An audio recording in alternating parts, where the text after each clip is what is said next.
അന്തരിച്ച മുൻ പ്രധാനമന്ത്രി മൻമോഹൻ സിംഗിനെ അനുസ്മരിച്ച് പ്രധാനമന്ത്രി നരേന്ദ്രമോദി, രാഷ്ട്രപതി ദ്രൗപദി മുർമു, AIC അധ്യക്ഷൻ മല്ലികാർജ്ജുൻ ഖാർഗെ തുടങ്ങിയവരാണ് അനുസ്മരിച്ച പ്രമുഖർ. ഇന്ത്യൻ സമ്പദ്വ്യവസ്ഥയെ പരിഷ്കരിക്കുന്നതിന് മൻമോഹൻ സിംഗ് നിർണായക സംഭാവനകൾ നൽകിയെന്ന് രാഷ്ട്രപതി ദ്രൗപദി മുർമു അനുസ്മരിക്കുന്നത്. മുൻ പ്രധാനമന്ത്രി ഡോക്ടർ മൻമോഹൻ സിംഗ് ജി അകാദമിക ലോകത്തും ഭരണരംഗത്തും ഒരേപോലെ അനായാസമായി കടന്നുവന്ന അപൂർവ രാഷ്ട്രീയക്കാരിൽ ഒരാളായിരുന്നു. പൊതുപ്രവർത്തനത്തിലെ തൻ്റെ വിവിധ പദവികളുണ്ട്. ഇന്ത്യൻ സമ്പദ്വ്യവസ്ഥയെ പരിഷ്കരിക്കുന്നതിന് അദ്ദേഹം നിർണായക സംഭാവനകൾ നൽകി. രാഷ്ട്രത്തിനായുള്ള സേവനത്തിനും കളങ്കരഹിതമായ രാഷ്ട്രീയ ജീവിതത്തിലും അങ്ങേയറ്റത്തെ വിനയവും അദ്ദേഹത്തെ ഓർമ്മപ്പെടുത്തുവെന്നും രാഷ്ട്രപതി എക്സിൽ കുറിച്ചു. രാജ്യത്തിൻ്റെ സാമ്പത്തിക നയത്തിൽ ശക്തമായ മുദ്ര പതിപ്പിച്ച വ്യക്തിയായിരുന്നു മൻമോഹൻ സിംഗ് എന്ന് പ്രധാനമന്ത്രി നരേന്ദ്രമോദി അഭിപ്രായപ്പെട്ടു. ഇന്ത്യയുടെ ഏറ്റവും വിശിഷ്ട നേതാക്കളിലൊരാളായ ഡോക്ടർ മൻമോഹൻ സിംഗ് ജിയുടെ വേർപാടിൽ ഇന്ത്യ ദുഃഖിക്കുന്നു. സാധാരണക്കാരിൽ നിന്നും ഉയർന്നു വന്ന അദ്ദേഹം ആദരിക്കപ്പെടുന്ന ഒരു സാമ്പത്തിക ശാസ്ത്രജ്ഞനായി ഉയർന്നു. ധനമന്ത്രി ഉൾപ്പെടെ വിവിധ ഗവൺമെൻറ് പദവികളിലും അദ്ദേഹം സേവനമനുഷ്ഠിച്ചു.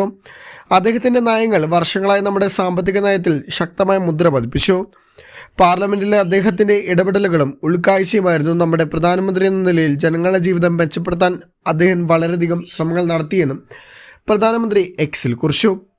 അദ്ദേഹം പ്രധാനമന്ത്രിയും ഞാൻ ഗുജറാത്ത് മുഖ്യമന്ത്രിയുമായിരുന്നപ്പോൾ ഞങ്ങൾ ഇരുവരും പതിവായി ഇടപെടാറുണ്ടായിരുന്നു. ഭരണവുമായി ബന്ധപ്പെട്ട വിവിധ വിഷയങ്ങളിൽ ഞങ്ങൾ വിപുലമായ ചർച്ചകൾ നടത്തുമായിരുന്നു. അദ്ദേഹത്തിൻ്റെ ജ്ഞാനവും വിനയവും എപ്പോഴും പ്രകടമായിരുന്നു. ദുഃഖസാന്ദ്രമായ ഈ വേളയിൽ എൻ്റെ ചിന്തകൾ ഡോക്ടർ മൻമോഹൻ സിംഗ് ജിയുടെ കുടുംബത്തിനും അദ്ദേഹത്തിൻ്റെ സുഹൃത്തുക്കൾക്കുമൊപ്പം എണ്ണമറ്റ ആരാധകർക്കുമൊപ്പമാണ്. ഓം ശാന്തി എന്ന് പ്രധാനമന്ത്രി ട്വിറ്ററിൽ കുറിച്ചു.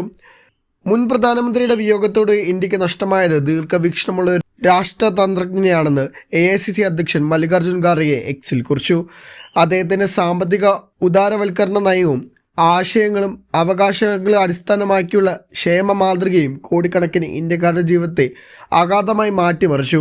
ഇതിൻ്റെ ഫലമായി ഇന്ത്യയിൽ ഒരു മിഡിൽ ക്ലാസ്സിനെ സൃഷ്ടിക്കുകയും ജനകോടികളെ ദാരിദ്ര്യത്തിൽ നിന്നും കരകയറ്റുകയും ചെയ്തുവെന്നും അദ്ദേഹം കുറിച്ചു. ഇന്ത്യൻ രാഷ്ട്രീയം കണ്ട ഏറ്റവും വ്യത്യസ്തനായ നേതാവായിരുന്നു ഡോക്ടർ മൻമോഹൻ സിംഗ് ജി എന്നും പ്രതിപക്ഷ നേതാവ് VD സതീശൻ അനുസ്മരിക്കുന്നത്. രാജ്യം കണ്ട ഏറ്റവും മികച്ച സാമ്പത്തിക വിദഗ്ധരിൽ ഒരാൾ, ഇന്ത്യയുടെ സാമ്പത്തിക പരിഷ്കാരത്തിൻ്റെ സൂത്രധാരൻ, രാജ്യത്തിൻ്റെ സാമ്പത്തിക രംഗം മാറ്റിയെഴുതിയ ധനമന്ത്രി, നെഹ്റുവിൻ്റെ ശേഷം തുടർച്ചയായി പ്രധാനമന്ത്രിയാകുന്ന കോൺഗ്രസ്സുകാരൻ, ബാങ്കിംഗ് മേഖലയിലെ പരിഷ്കാരങ്ങൾ, കാർഷിക വായ്പ എഴുതി തള്ളൽ, ദേശീയ ഗ്രാമീണ തൊഴിലുറപ്പ് പദ്ധതി, ദേശീയ റൂറൽ ഹെൽത്ത് മിഷൻ, വിവരാവകാശ നിയമം, വനാവകാശ നിയമം, റൈറ്റ് ഫെയർ കോമ്പൻസേഷൻ നിയമം തുടങ്ങിയ മനുഷ്യാവകാശ പരിഷ്കരിച്ചതിൽ നിന്നുള്ള എത്രയെത്ര വിപ്ലവപരമായ തീരുമാനങ്ങൾ VD സതീശൻ കുറിച്ചു. ഇന്ത്യ കണ്ട ഏറ്റവും മികച്ച ഭരണാധികാരിയിൽ ഒരാളാണ്. രാജ്യത്തിൻ്റെ തന്നെ സമർപ്പിക്കുന്നതിനായി സേവനം ചെയ്ത ഒരാളെന്ന നിലയിൽ മൻമോഹൻ സിംഗ് എന്നും ഓർമ്മിപ്പിക്കപ്പെടും. അതിനുമപ്പുറം ജീവിതത്തിലുടനീളം കാണിച്ച സത്യസന്ധത രാജ്യത്തിൻ്റെ മനസ്സിൽ മായാതെ നിൽക്കുമെന്നും VD സതീശൻ കുറിച്ചു.